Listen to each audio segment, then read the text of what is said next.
I think it's an opportunity for us to maybe flex our Alberta muscles a little bit and sort of bring us to a point where we can actually have a say at the table again.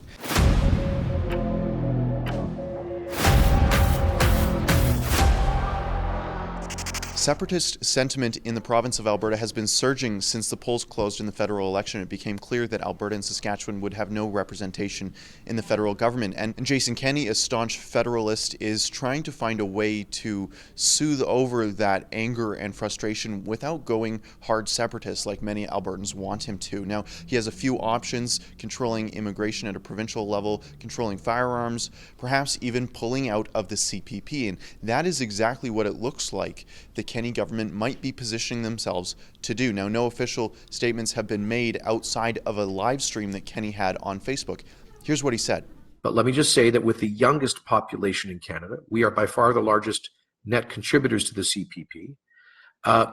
The federal government, against our government's wishes, is imposing higher CPP payroll taxes, which will decrease economic growth and kill jobs. Even though we, with this young Alberta population, do not need and cannot justify higher premiums.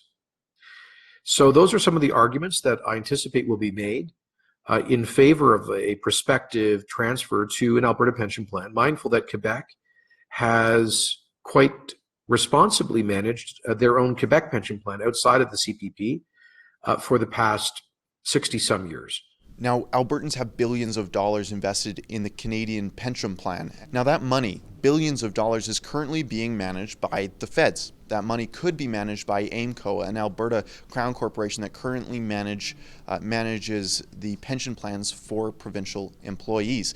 Now, I want to go speak with Albertans, particularly Calgarians, and see what they think about Alberta distancing themselves from Ottawa and retaking some constitutional control. Do they want Alberta to pull out of the Canadian pension plan? Do they want Alberta to take more control over our immigration system?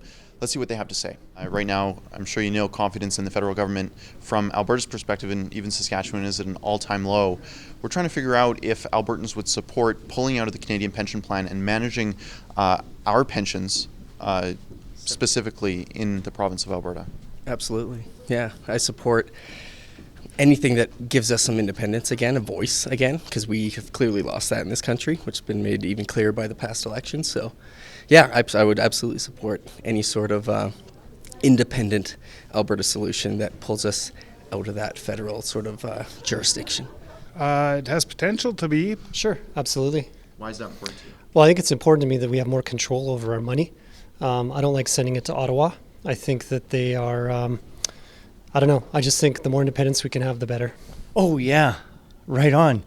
Why is that important to you? Well, the whole concept of us getting out of their control is like right up my alley. In fact, where do I sign to get off of this big boat, bureaucratic boat that's controlled by the East? Do you think that there's a majority of Albertans that would support Western separatism right now? A majority? No, I don't think so. A large amount? I think there's a movement of people who want to do that. But, I mean, if you break it down, it doesn't serve the purpose, I think, that they are hoping to accomplish. Well, I think it's kind of like what they are pushing us to. So, unfortunately, I think it's not just the province, but across the country, starting from Quebec all the way to Vancouver, unfortunately. I don't think I'm concerned. No, I think it's actually healthy. I think it's us showing that we're not just going to sit down while we get trampled all over by the federal government. I think it's an opportunity for us to maybe flex our Alberta muscles a little bit and sort of bring us to a point where we can actually have a say at the table again. Maybe similar to what happened with the Quebec referendum. Would you support Alberta separatism as it stands right now? 110%. You bet. Alberta, Saskatchewan, and if we can get Manitoba, that'd be nice too. I think it's healthy. I think we can see what it did for Quebec. They seem to be having the upper hand on everything. So why shouldn't Alberta do the same thing? Maybe bring Saskatchewan and a few other provinces with us, for sure. Do you think that Alberta should be exercising more of its constitutional authority in terms of immigration, firearms, and pension plans when right now it seems that Albertans can't trust the federal government? I think so. We got to take a stand and do something, obviously, but it's a fine line to cross. Yeah. It's really a fine line to cross, and it's without a solid plan and seeing what it looks like, it's difficult to say if we should or shouldn't. Hey, I saw you on. You were interviewing the environmentalist a little while ago. Yeah. Yeah, it was a Yeah. great interview. Thank Good, you. I good appreciate questions. that. Like, why Thank don't she go to China and ask them about what they're doing to the environment Yeah. instead of picking on the #1 cleanest country in the world? Thank you so much for watching our coverage here in Calgary. If you enjoyed it, be sure to like and subscribe to us here on YouTube and click that notification bell because subscriptions don't mean all that much here on YouTube anymore. If you want to follow me as I'm covering things live, be sure to do that at The Real Keean on Twitter. I post things there that you don't see on YouTube.